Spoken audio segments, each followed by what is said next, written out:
Selamat datang kembali di channel Cerita Renal. Hari ini saya akan membawakan cerita tentang seorang perempuan bernama Maya. Dia merupakan istri seorang pelaut yang kesepian. Karena merasa kesepian, Maya mulai menggoda mahasiswa yang ngekos di rumahnya.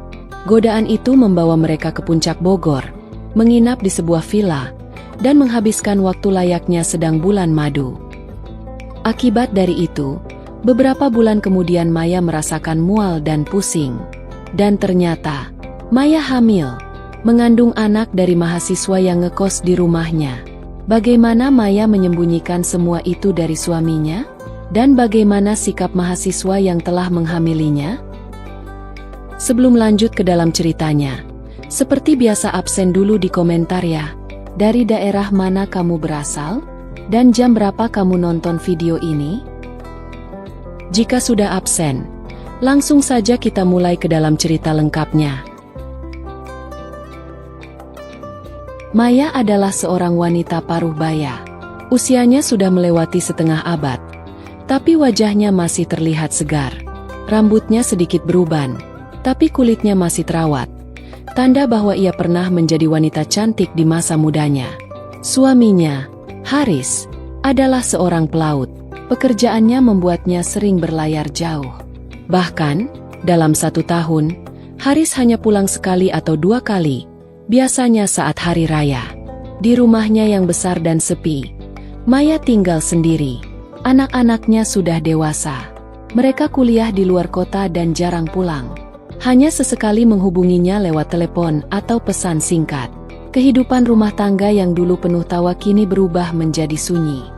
Rumahnya yang dulu ramai dengan suara anak-anak, kini hanya dipenuhi dengan suara daun yang bergesek di taman belakang.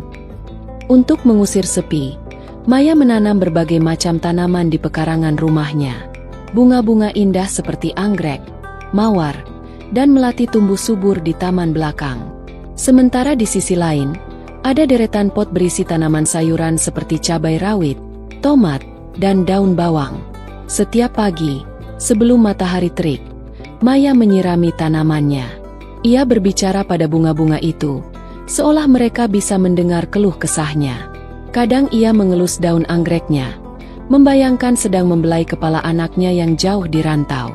Namun, meski taman itu penuh kehidupan, kesepiannya tak mudah hilang. Rumahnya memiliki beberapa kamar kos yang ia sewakan kepada mahasiswa. Setidaknya, suara langkah kaki para penghuni kos bisa sedikit menghidupkan suasana rumahnya yang sunyi. Salah satu penghuni kos yang paling dekat dengannya adalah Raka.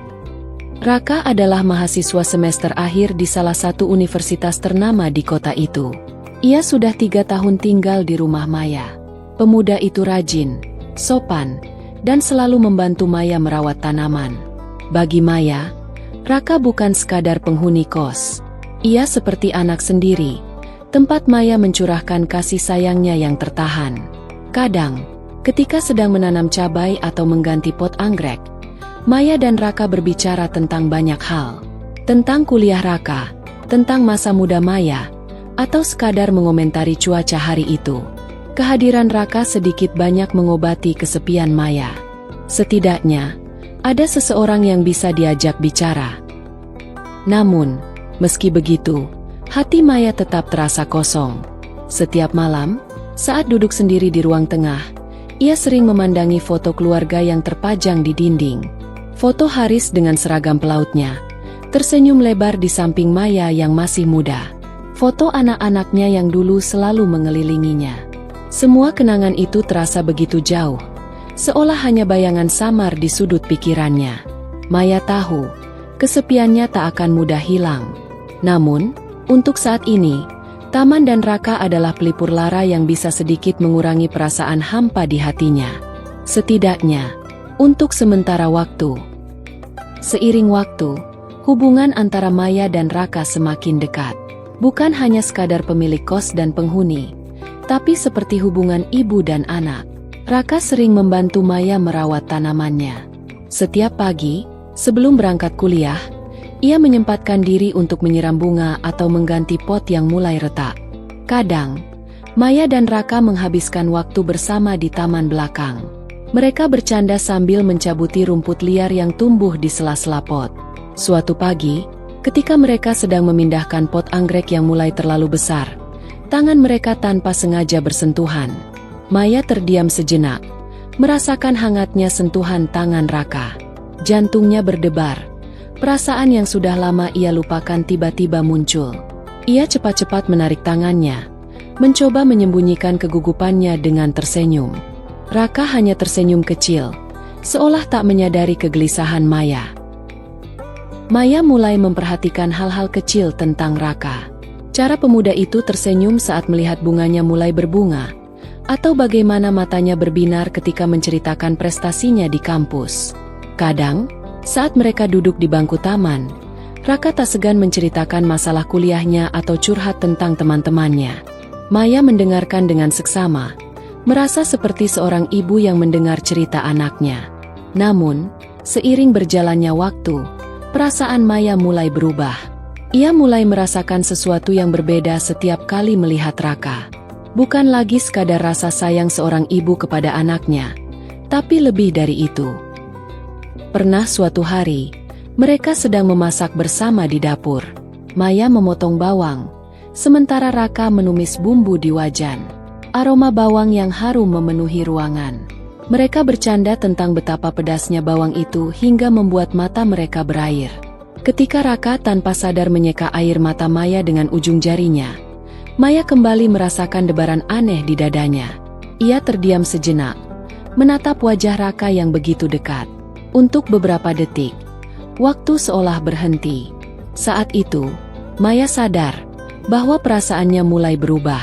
Raka bukan lagi sekadar anak kos baginya. Pemuda itu telah menjadi seseorang yang mampu mengguncang hatinya, membuatnya merasa muda kembali, seolah ia kembali ke masa remajanya. Namun, Maya tak berani mengakui perasaannya, bahkan kepada dirinya sendiri. Ia hanya bisa menyimpan perasaan itu dalam diam, berharap waktu akan menghapus kegelisahan yang mulai merayap di hatinya. Tapi, semakin ia mencoba mengabaikan perasaan itu, semakin kuat pula gejolak yang ia rasakan. Di sudut hatinya, Maya tahu bahwa ia sedang bermain api. Tapi, kesepian yang selama ini menghantuinya membuatnya sulit untuk mundur. Mungkin, tanpa ia sadari, Maya sedang mencari kehangatan yang telah lama hilang dari hidupnya. Seiring berjalannya waktu, Raka mulai merasakan perubahan sikap Maya.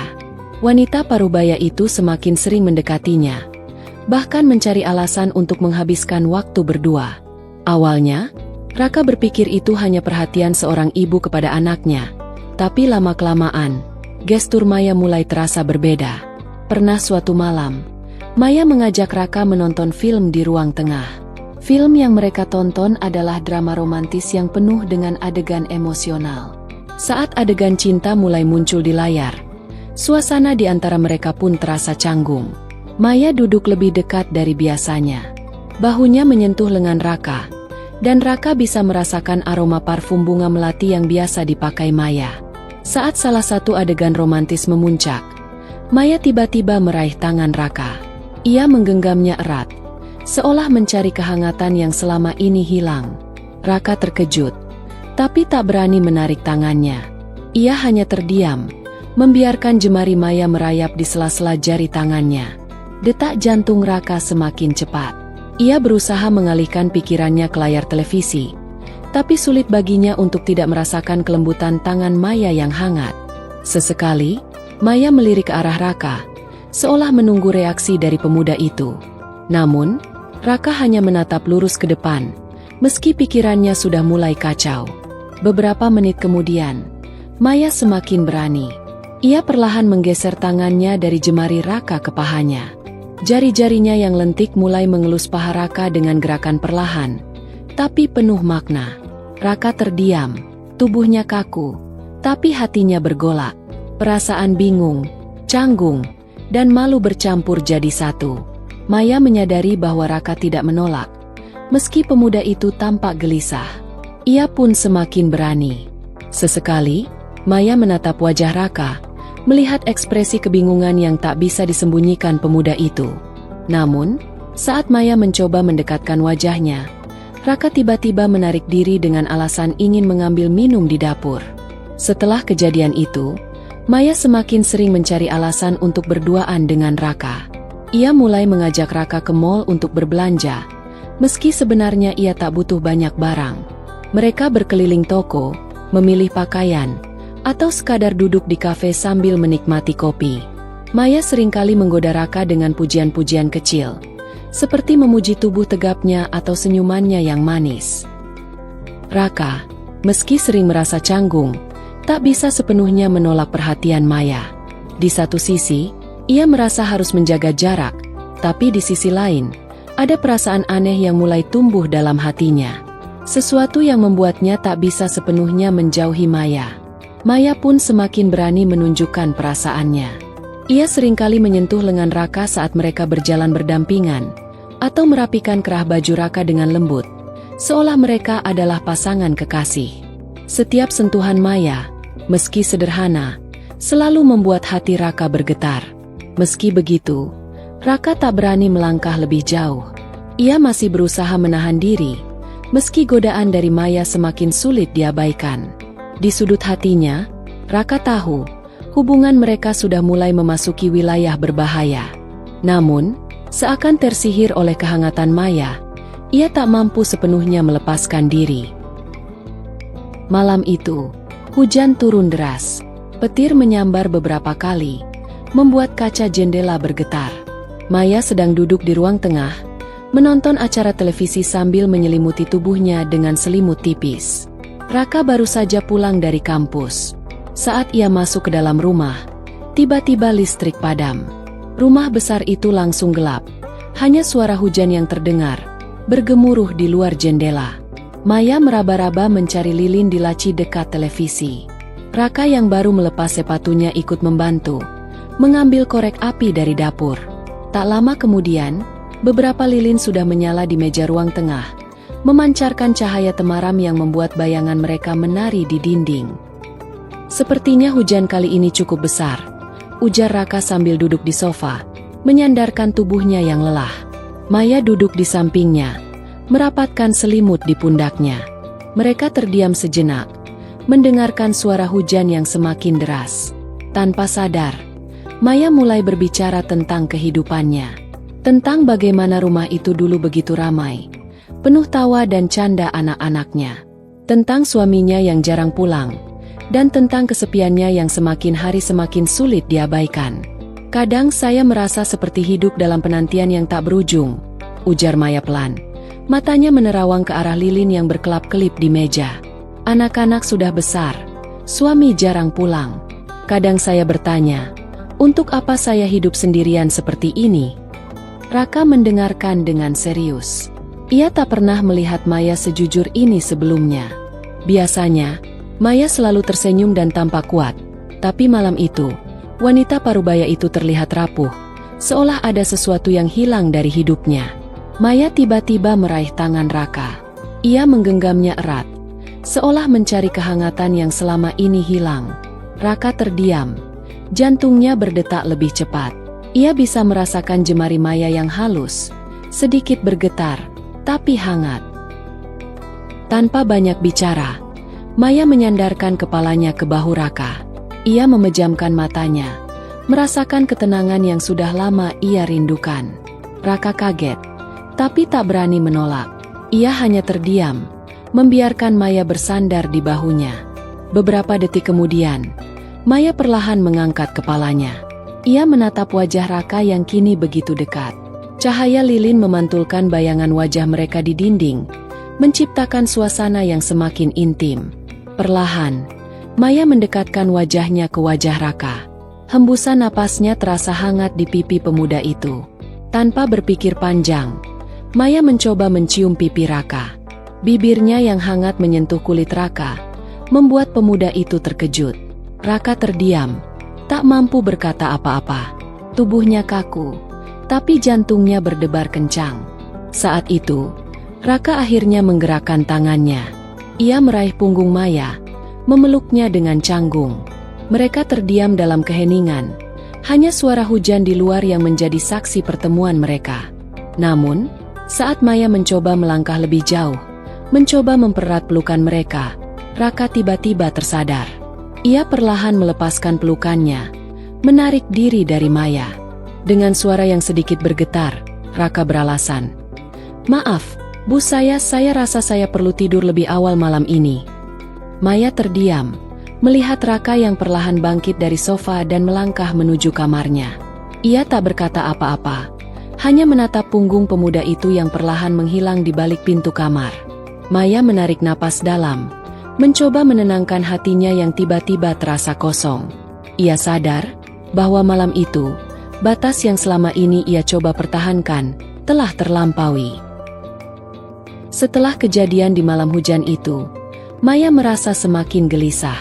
Ia tahu, perasaannya kepada Raka sudah terlalu dalam untuk diabaikan. Namun, Raka selalu menahan diri. Pemuda itu masih mencoba menjaga jarak, meski Maya terus berusaha mendekatinya. Suatu hari, ketika mereka sedang duduk di bangku taman, Maya tiba-tiba mengajak Raka untuk pergi liburan. "Kamu pasti penat dengan kuliah dan tugas-tugasmu. Bagaimana kalau kita pergi ke puncak akhir pekan ini?" ujar Maya, mencoba terdengar santai. Raka terkejut, tapi melihat senyum hangat di wajah Maya, ia tak tega menolak. Setelah beberapa detik terdiam, Raka akhirnya mengangguk. "Baik, Bu, mungkin saya memang perlu refreshing," jawabnya sambil tersenyum kecil. Maya merasa lega, meski jantungnya berdebar lebih kencang. Ia tahu, liburan ini adalah kesempatan untuk mendekatkan diri lebih jauh pada Raka. Beberapa hari kemudian, mereka berangkat ke puncak. Perjalanan mereka diwarnai obrolan ringan, sesekali diselingi tawa kecil saat Maya menceritakan kisah-kisah masa mudanya. Raka yang awalnya canggung, perlahan mulai merasa nyaman. Setibanya di villa, udara sejuk pegunungan langsung menyambut mereka. Villa itu terletak di lereng bukit, dengan pemandangan hutan pinus yang rimbun dan suara gemericik sungai kecil di kejauhan. Maya memilih villa dengan balkon yang menghadap ke lembah, tempat mereka bisa menikmati pemandangan alam tanpa gangguan. Malam pertama, setelah makan malam sederhana di ruang tamu, Maya mengajak Raka duduk di balkon. Angin dingin berhembus lembut, membawa aroma pepohonan yang segar. Mereka duduk berdampingan, ditemani cahaya lampu temaram dan suara jangkrik di kejauhan. "Indah, ya?" kata Maya pelan. Matanya menatap ke arah lembah yang diselimuti kabut tipis. Raka mengangguk, tapi tak banyak bicara. Ia masih mencoba menahan diri, meski hatinya mulai goyah. Maya perlahan meraih tangan Raka, menggenggamnya erat. Kali ini, Raka tak menarik diri. Ia hanya menatap tangan mereka yang saling bertaut, merasakan hangatnya sentuhan Maya di tengah dinginnya malam. Tanpa sadar, Maya menyandarkan kepalanya ke bahu Raka. Ia menutup matanya, merasakan detak jantung Raka yang mulai tak beraturan. Perlahan, Maya mengangkat wajahnya, menatap Raka dari jarak yang begitu dekat. Mata mereka bertemu, dan untuk beberapa detik, waktu seolah berhenti. Tanpa berkata-kata, Maya mendekatkan wajahnya. Bibir mereka akhirnya bersentuhan, pelan tapi penuh perasaan. Raka terkejut, tapi kali ini ia tak menarik diri. Ia membalas ciuman itu, meski hatinya masih dipenuhi rasa ragu. Dalam sekejap, suasana di balkon itu berubah. Pelukan mereka semakin erat, napas mereka semakin cepat. Raka akhirnya menyerah pada perasaannya, membiarkan hasratnya mengalir tanpa lagi memikirkan konsekuensinya. Malam itu, mereka menghabiskan waktu bersama, melupakan batas-batas yang selama ini mereka jaga. Hanya angin pegunungan dan sinar bulan yang menjadi saksi pertemuan mereka, yang kini tak lagi sekadar penghuni kos dan pemilik rumah, tapi sepasang kekasih yang terperangkap dalam hasrat terlarang. Setelah beberapa hari di puncak, Maya dan Raka kembali ke rumah dengan perasaan campur aduk. Maya merasa lemas dan mual. Gejala yang ia rasa mulai muncul sejak beberapa hari terakhir. Ia mencoba mengabaikannya, menganggapnya sebagai kelelahan setelah perjalanan, tapi semakin lama, gejalanya semakin mengganggu. Pada suatu pagi, setelah makan pagi, Maya merasa pusing dan mual begitu bangun dari tempat tidur. Tubuhnya terasa lelah, bahkan untuk sekadar duduk di kursi makan. Raka yang melihatnya tanpa khawatir. "Bu, kamu nggak apa-apa?" tanyanya, mendekati Maya yang duduk lesu di meja makan. Maya menggeleng pelan, meskipun hatinya sudah merasa ada yang tidak beres. Setelah beberapa saat berpikir, ia memutuskan untuk pergi ke dokter. Perasaan cemas menggelayuti dirinya sepanjang perjalanan ke rumah sakit. Setelah melalui beberapa pemeriksaan, dokter akhirnya mengonfirmasi apa yang Maya takutkan. "Ibu hamil," kata dokter dengan suara lembut. Namun kata-kata itu seakan menyambar telinga Maya seperti petir di siang bolong. Maya terdiam, merasa dunia seakan berhenti sejenak. Hamil? Ia tak tahu harus merasa bahagia atau khawatir. Raka yang mengantar pun terdiam, merasa canggung, tak tahu harus berbuat apa. Maya keluar dari ruang dokter dengan pikiran yang kacau. Ia tidak pernah membayangkan akan berada di titik ini. Di satu sisi, ada kebahagiaan yang datang, karena ada janin yang tumbuh dalam rahimnya. Namun, di sisi lain, perasaan takut dan bingung datang bertubi-tubi. Setelah kembali ke rumah, Maya mencoba mengumpulkan pikirannya. Ia duduk sendirian di ruang tamu, memandangi bunga-bunga yang masih segar di taman belakang, sementara angin lembut menyapa wajahnya. Pikiran Maya mulai melayang pada kejadian-kejadian yang menimpanya. Pada liburan di puncak, pada Raka, dan tentu saja, pada suaminya yang tak pernah ada. Tiba-tiba, Maya mendapat sebuah pesan dari seorang teman lama yang bekerja di luar negeri. Temannya memberitahunya bahwa suaminya, yang selama ini ia percayai, ternyata berselingkuh dengan wanita lain di luar negeri. Bukti-bukti yang dikirimkan teman itu jelas dan tak terbantahkan. Hati Maya hancur seketika. Ia merasa dipermainkan, tidak hanya oleh suaminya, tapi juga oleh kenyataan yang datang begitu mendalam. Namun, Maya tahu satu hal, ia tidak bisa lagi bertahan dalam pernikahannya yang hancur. Ia sudah cukup lama menunggu suami yang tak pernah pulang, yang malah menyakitinya di balik kebohongan yang terus berlangsung. Dengan tekad bulat, Maya memutuskan untuk bercerai. Ia menggunakan alasan perselingkuhan suaminya untuk menghindari pertanyaan-pertanyaan tentang kehamilannya. Ia tak ingin ada yang tahu bahwa bayi yang kini tumbuh dalam rahimnya adalah hasil dari hubungannya dengan Raka. Proses perceraian berjalan lancar, meski hati Maya tak sepenuhnya lega. Suaminya yang berada di luar negeri tak banyak melawan, dan perceraian pun akhirnya disetujui.